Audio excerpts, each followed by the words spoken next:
Quero conversar agora com a Janaína Camelo, porque o Bruno estava mencionando o posicionamento do ex-ministro Anderson Torres, né? E depois da quebra de sigilo dos depoimentos da Polícia Federal, a defesa de Torres quer pedir um novo depoimento do ex-ministro. Janaína, a defesa também está avaliando algum tipo de acareação. O que você conta para a gente relacionado ao ex-ministro Anderson Torres, que também é peça-chave para entender essa história?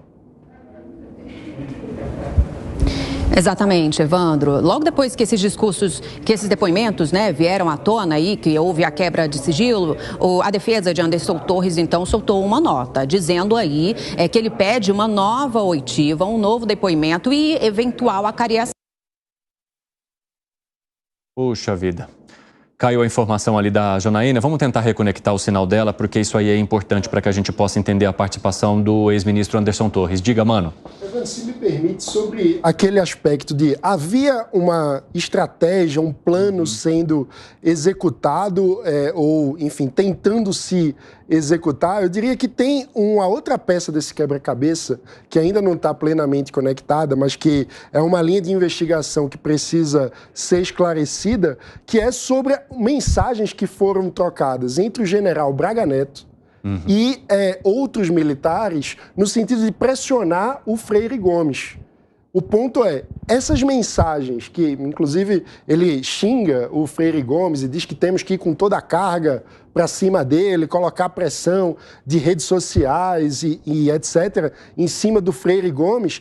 E o ponto é, será que esta tentativa de pressão era parte do plano de convencer o comandante do Exército a aderir a essa estratégia mais ampla? Porque se a gente conseguir se houver a comprovação no prosseguir das investigações de que isso era parte da pressão desse plano maior para ter o apoio do Exército para um eventual plano golpista, aí a situação também fica ainda mais recheada de indícios, né? O que esse advogado criminalista coloca aqui, ó, é um suposto crime de trama complexa de diversas fases que teriam sido avaliadas, tentadas, não tiveram êxito e continuou a ser tramada com novas estratégias. Então, tudo isso está sendo levado em conta nessa avaliação que é feita agora pela Polícia Federal no caso das investigações e também para que as decisões de Alexandre de Moraes sejam tomadas. Quero conversar aqui então agora com a Janaína Camelo. Janaína, retome, por favor, para que a gente possa entender tudo que envolve Anderson Torres e possíveis tentativas agora da defesa dele. Vai lá. Exatamente, Evandro. Então, a defesa de Anderson Torres diz isso, que ele vai pedir um novo depoimento e, eventualmente, então, uma acareação entre ele e aqueles que citaram o nome dele aí no planejamento dessa minuta de decreto, né, de estado de defesa. Seria uma minuta de golpe. Quem seriam esses aí que citaram o nome de Anderson Torres? Os ex-comandantes, o ex-comandante do Exército, no caso, o general Freire Gomes, e o ex-comandante da Aeronáutica, o Carlos Almeida Batista Júnior. No caso do Freire Gomes, ele disse à Polícia Federal que Anderson Torres, ele comparecia às reuniões ali onde havia essa discussão sempre para dar um amparo nas questões jurídicas. Freire Gomes também disse que aquela minuta de um decreto que foi encontrada na casa de Anderson Torres e que, inclusive, Torres disse que foi um documento que chegou no gabinete dele, que não havia utilidade, que ele, inclusive, jogaria fora. Freire Gomes reconheceu esse documento e disse que é o mesmo documento que foi mostrado a ele pelo ex-presidente Jair Bolsonaro. O brigadeiro Batista Júnior falou o mesmo sobre Anderson Torres, que ele, nas reuniões, procurava pontuar aspectos jurídicos que dariam suporte às medidas de exceção. Essas medidas de exceção seriam, no caso aí, segundo essa minuta de decreto, o estado de defesa, né?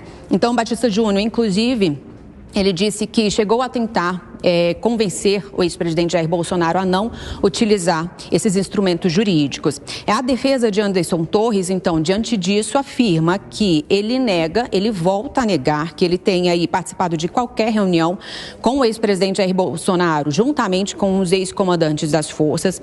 Argumenta também a defesa que Anderson Torres foi citado nos depoimentos dos dois ex-comandantes, que, aliás, a nota não cita o nome dos dois comandantes, de forma genérica e vaga. Então, pede aí uma nova oitiva e, eventualmente, uma acareação. Quem também se manifestou sobre esses depoimentos, Evandro, especificamente sobre o depoimento do general Freire Gomes, foi um dos advogados de Jair Bolsonaro, né, o Fábio Weingarten. Ele falou aí que nas redes sociais, ele disse que o general tem memória seletiva em relação à reunião que o general menciona nesse depoimento. Diz que o ex-comandante se recorda de vírgulas, palavras e frases, mas não se recorda de datas.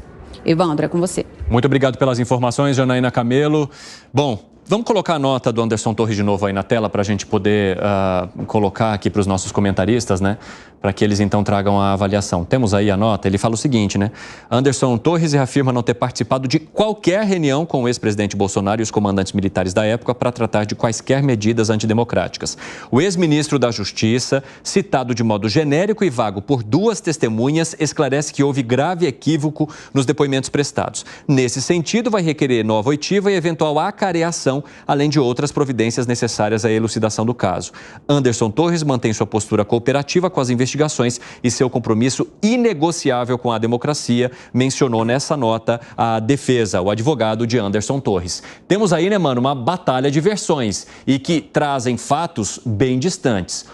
Uns colocando Anderson Torres como protagonista nessa história, como um consultor jurídico, e ele, por meio de sua defesa, dizendo: nunca fiz nenhuma reunião, nem com Jair Bolsonaro e nem com comandantes de Forças Armadas, para tratar de assuntos de teor antidemocrático. Pois é, temos uma batalha de versões e outros aspectos. Por exemplo, a versão do ministro Anderson Torres é que essa minuta teria sido apresentada para ele por alguém no gabinete, que ele teria achado sem nenhum tipo de valor jurídico e, inclusive, jogaria no lixo.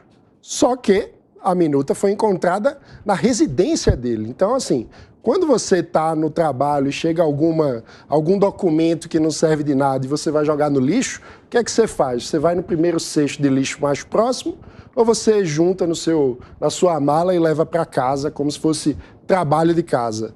É muito difícil sustentar a consistência dessa versão do ministro Anderson Torres, que tem contra ele a palavra de comandante das Forças Armadas. Não é qualquer pessoa que está falando isso. Uma acariação agora seria algo bem profundo, né? Ele propor uma acariação com versões tão divergentes e isso que o Mano traz é interessante. Não são quaisquer pessoas, são os ex-comandantes das Forças Armadas que agora agem como testemunhas nessa investigação. Eu tenho aí menos de 3 minutos pela frente, vou fazer um giro com vocês aqui também sobre isso. Fala aí, Segré, como é que você vê a situação de Torres? Fica claramente determinado que alguém está mentindo, né? E essa proposta de acariação me parece muito ousada. Para você propor uma acariação, você tem que ter certeza de que aquela fala tua é a que vale. Porque senão corre o risco de ficar claro que quem está mentindo é você.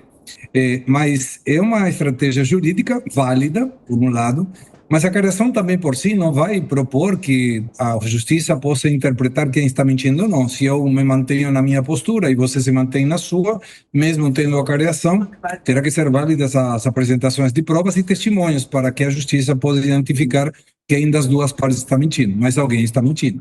Dávila. Exatamente. Alguém está mentindo. A acariação é uma coisa importante. Mas o que deixa sempre claro aqui, novamente, é a postura constante, coerente do depoimento dos chefes das Forças Armadas e as atitudes e falas erráticas dos outros atores desse cenário, sejam eles os ministros, como o caso de Augusto Heleno, seja o caso de Anderson Torres, enquanto que os militares mantêm sempre uma coerência nesses depoimentos que não parece tão claro na turma da política. Tenho 30 segundos para você, Gani. Olha, eu acho que uma acariação nesse caso é muito bem-vinda, não tem para onde correr. Um dos dois estão mentindo, né? Tem versões muito diferentes, acho que precisa de um esclarecimento em relação a isso.